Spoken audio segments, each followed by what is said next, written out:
Is this a new Jake DeBrusk that we can expect year in and year out? Well, I certainly hope so, but it might become an expensive problem for the Bruins next summer. We're continuing our player reviews here on today's episode of Locked On Boston Bruins. You're Locked On Bruins, your daily podcast on the Boston Bruins. Part of the Locked On Podcast Network, your team every day.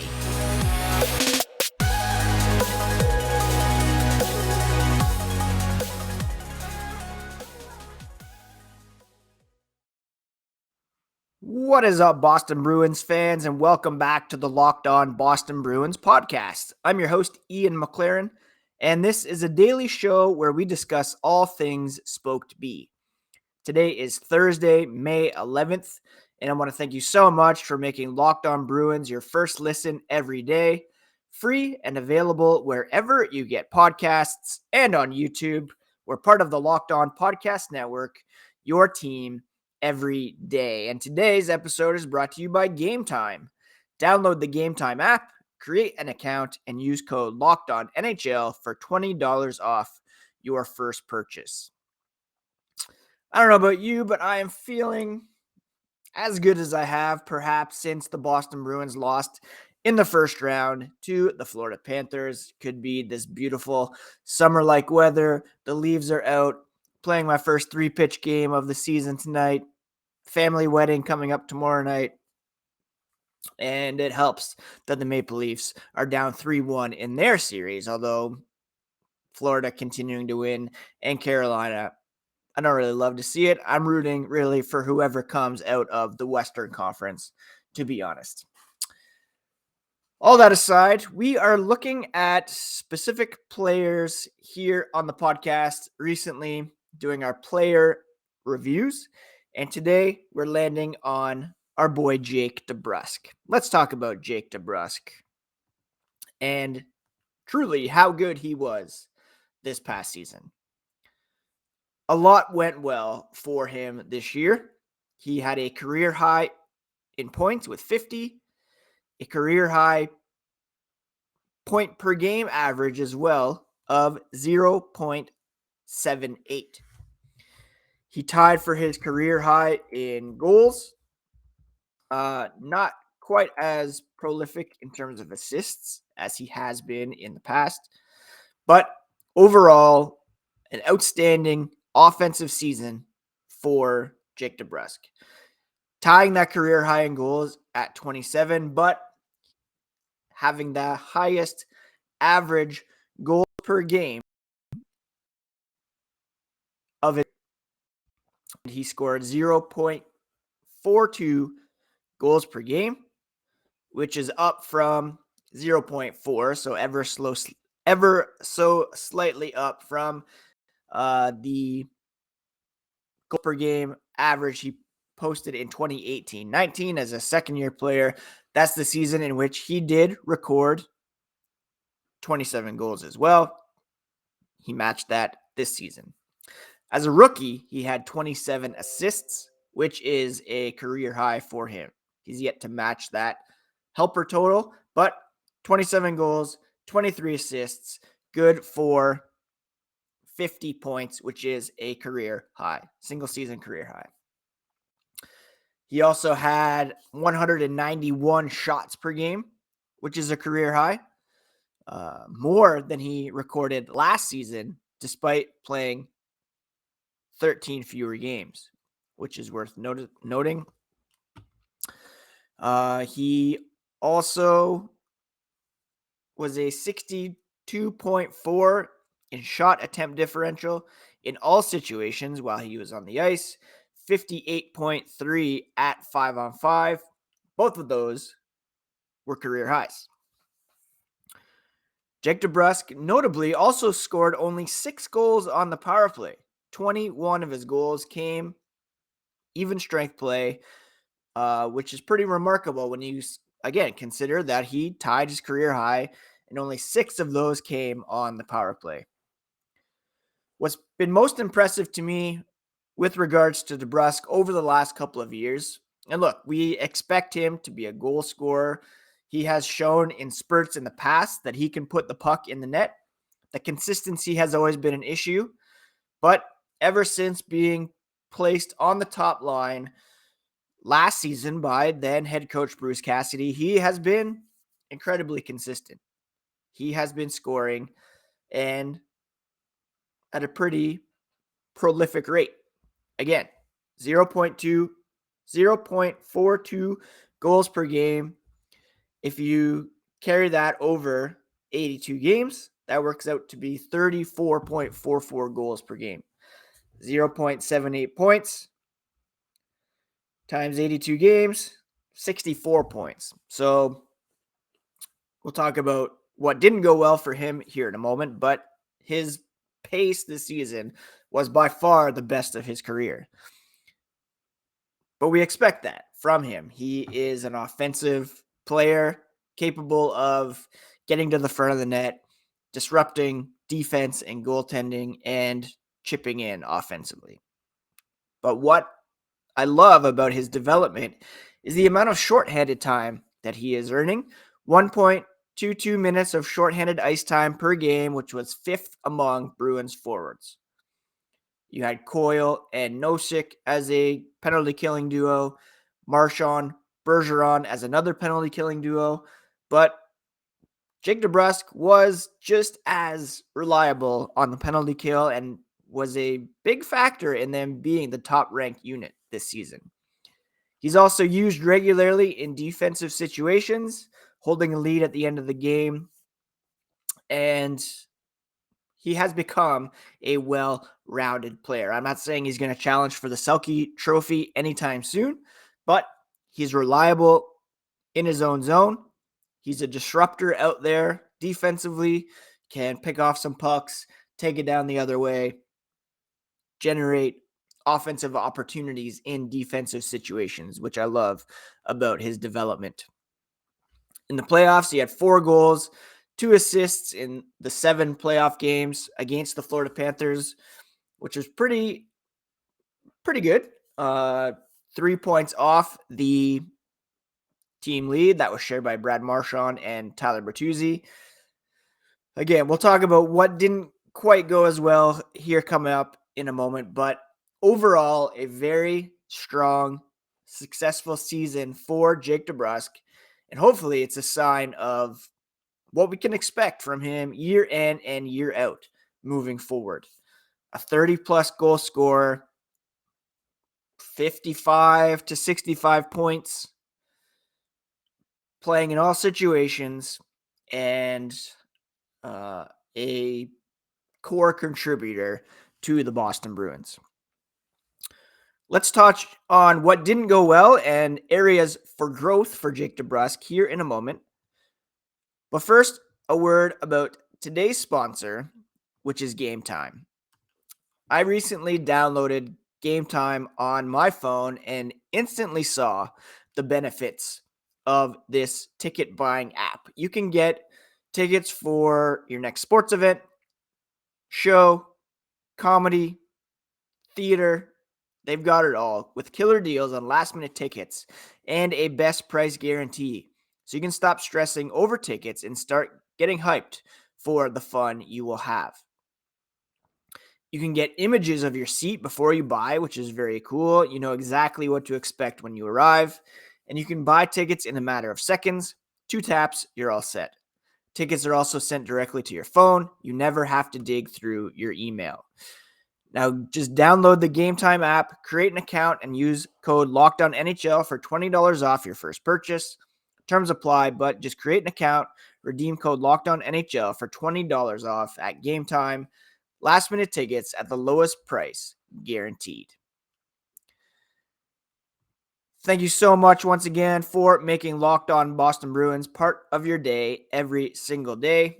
Everydayers, tomorrow on the show, you can expect a continued look at our player reviews. Going to be talking about the top pair defensively for the Boston Bruins. Let's discuss maybe what didn't go so great for Jake DeBrusk and some areas of growth. We all know that he experienced injury at the Winter Classic. That kept him out for quite a considerable amount of time, and that was the reason why he did not hit 30 plus goals. Now, obviously, that somewhat out of his control, but that benchmark is a clear goal for next season. Would have loved to have seen him reach that here in 2022-23.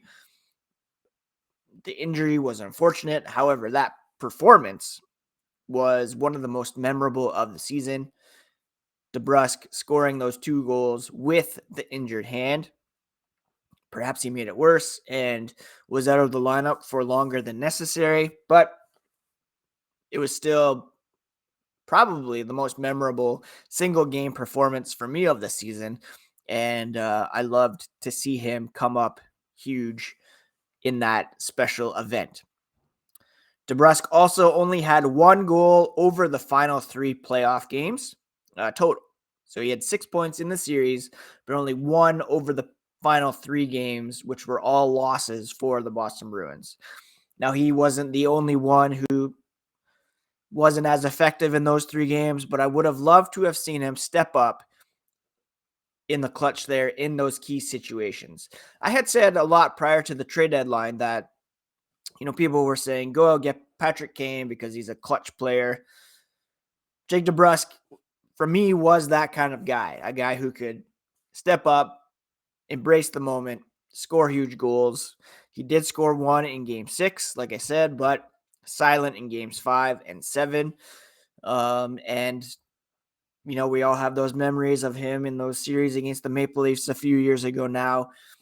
And it would have been nice for him to score a couple goals in those games and really help secure the series victory for the Boston Bruins.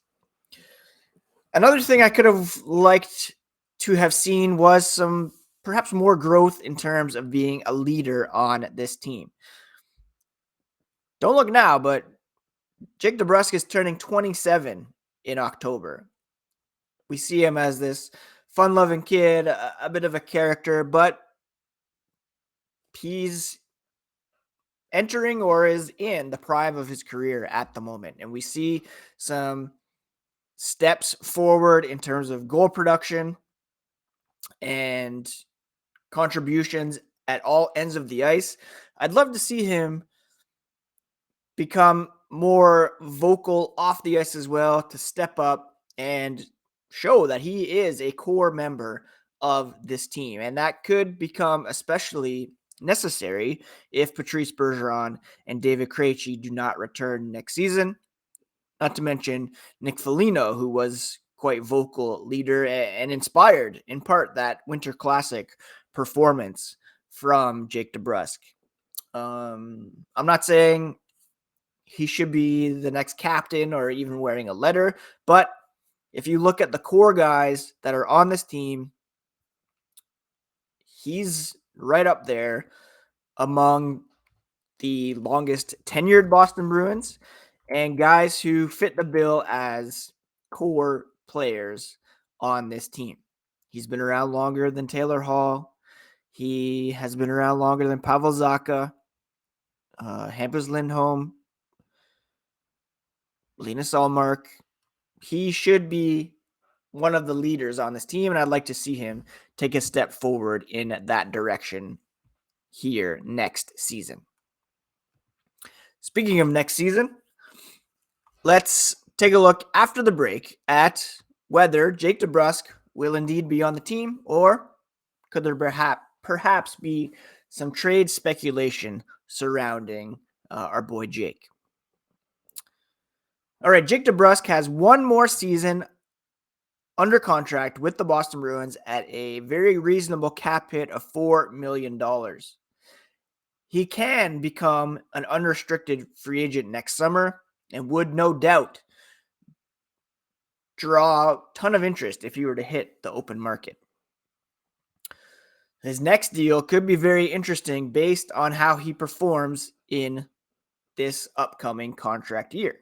Like I asked off the top, is this a new Jake DeBrusk? Is this the real Jake DeBrusk? Is this a Jake DeBrusk that we can expect year in and year out over the next few seasons through his prime? Can he even further elevate his game? Consistency has been there over the past 1.5 seasons since he was given that bump to the top line, signed the 2-year extension, and it's clear following Game 7 against Florida that he wants to be in Boston. He was asked if he's happy that he wasn't traded. We all remember the public trade request from last season and what he got to experience this year. And he said, for sure, quote, "It was obviously a crazy year ago at this point in time, and even before that. Now I feel lucky. I feel lucky to be here every day.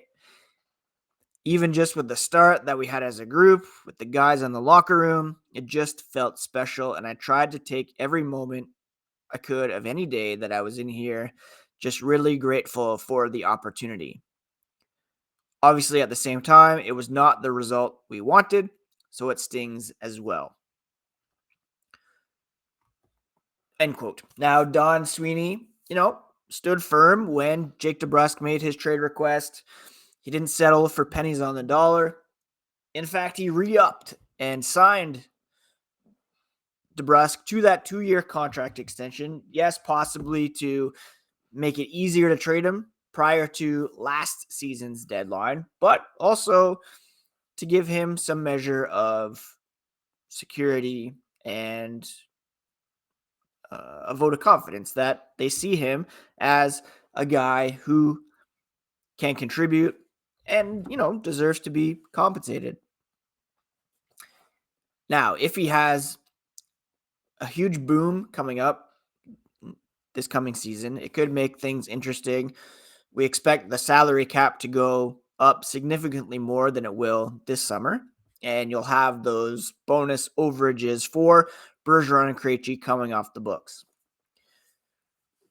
He'll be 27, soon to be turning 28 next summer, and you could see something like 6-year, $6 million per contract for DeBrusk if indeed he doesn't take any steps backwards, pushes for that 30 to 35 goal mark, 55, 60 points. That's more than reasonable for a guy of Jake DeBrusk's caliber and in his prime. Can he make the step forward in terms of goal production?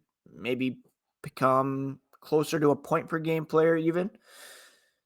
And can he become kind of a leader on this team, especially if Bergeron and Krejci are gone? Well, that's the question. And can he continue to succeed offensively without those drivers down the middle? Who he plays with will be a big question. Obviously, he has that chemistry with Brad Marchand, which will carry over. But regardless, if he is a core member of this team, if he is a driver, a leader, then he needs to contribute no matter who he is playing with. David Pastrnak had the best year of his career after being taken off that line with Bergeron and Marchand. You want DeBrusk to have the same success independent from who he is playing with. So those are kind of the things that I'll be looking at in terms of Jake DeBrusk this coming season. Overall, he was one of my favorite guys to watch. I loved seeing him score some goals. We loved Selly's season. We loved seeing him killing penalties, being trusted by Jim Montgomery in all situations. And, obviously his relationship with Cassidy was somewhat clouded. There were some questions as to how that was handled, whether they really got along, whether that was a reason why Cassidy was dismissed, his rapport with younger players. Jake DeBrusk really seemed to thrive under Montgomery. Not to discredit the steps he took under Cassidy after being bumped to the top line. And for me, looking at next season, first, we hope for full health, that he can play a full 82 games. We hope for that 30 goal plus production, that consistency, if you will, and that he becomes more of a leader for the Boston Bruins. Those are the kinds of things I'll be looking at next season in terms of Jake DeBrusk. That's it for today's episode. Tomorrow on the podcast, we will look at the top pairing defensively and bring you all the latest here on the Black and Gold. Thank you so much for taking time to listen. Coming up next week and into the future, you'll be getting some draft primers, free agent primers, trade targets, some conversations with friends of the pod and people who cover the Bruins. So please do smash that subscribe button so that you never miss a thing here on Locked On Boston Bruins, part of the Locked On Podcast Network, your team every single day.